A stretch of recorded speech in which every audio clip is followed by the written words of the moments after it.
ছবি নেবে এই সময়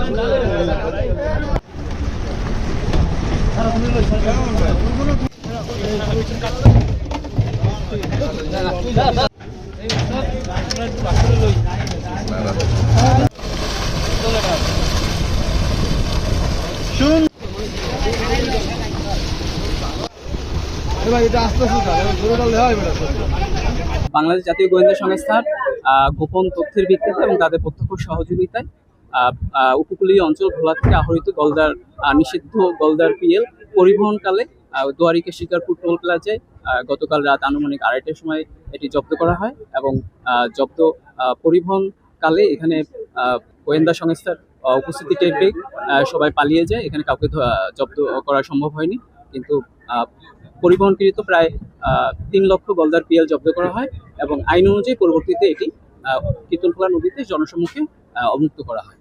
এটি কোথায় যাচ্ছিল সেই গন্তব্যটি আমাদের অজানা, কিন্তু এটি ভোলা থেকে এসেছে।